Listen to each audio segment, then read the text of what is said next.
Chairwoman, thank you, and thank you, Ranking Member, Mr. Vice Chairman.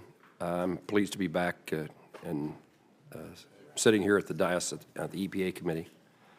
Thank you very much for your testimony. Thank you for the conversation we've had in my office. Thank you for your willingness to serve. Let me highlight a couple of things that we may not have talked about when we did visit. I want to describe the Kansas oil and gas industry to you. We are an oil and gas producing state, but our production is done by really small independent companies that produce from what we call stripper wells, which means they produce less than 15 barrels of oil a day. It's a significant component of the Kansas economy and significantly important. And in my view, this small-sized, small businessman and woman who operate oil and gas leases and explore for additional production of oil and gas, the EPA has written one-size-fits-all solutions. We are not the majors, and we are stripper well producers. And I just want your commitment to work with the industry, these small producers, to find right-sized regulations for the circumstances that they're in. Senator, I would welcome an opportunity to travel to your state to meet with them, whether it's at your office or elsewhere. I want to know about all of your priorities, including this one, but also to make sure that anyone who could provide any type of insight that can make me better informed to make better decisions, that I welcome any of those opportunities for conversations and collaboration. I think that's a wonderful offer on your part, and I'm very grateful for it. I sometimes am reluctant to ask every nominee that comes before me, would you please come visit Kansas? And you volunteered. So I'm appreciative of that. And I would tell you, I can't imagine the excitement, the opportunity that people in that industry would see to have the capability of talking to somebody with you, like you directly in a state like Kansas. So thank you, and we'll get on your schedule, although you have to say once confirmed. So I look forward to that. In a different vein of energy production, I've created with my colleague Senator Boozman and others a Sustainable Aviation Fuel Caucus. Kansas and Wichita in particular is the air capital of the world. We produce many more general aviation aircraft than anybody. We manufacture with thousands of employees working in aviation and aerospace.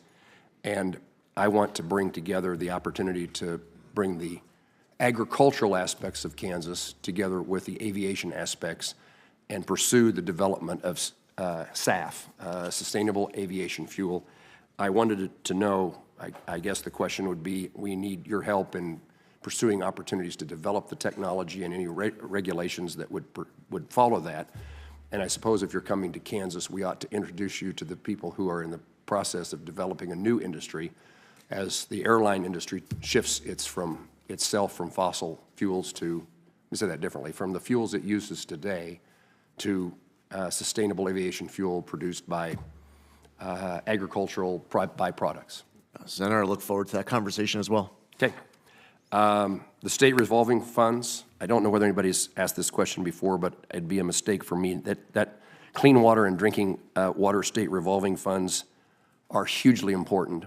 I represent a lot of communities in which they are placed under significant requirements by the federal government, but they don't have the ratepayers. They don't have the number of users of water. It stands out to me, the small town in my home county, a town of about 80 people, have a regulation that they couldn't raise the rates on their water users sufficiently enough to pay for the regulations. And so the Clean Water and Drinking State Revolving Fund is hugely important to help small communities meet the needs.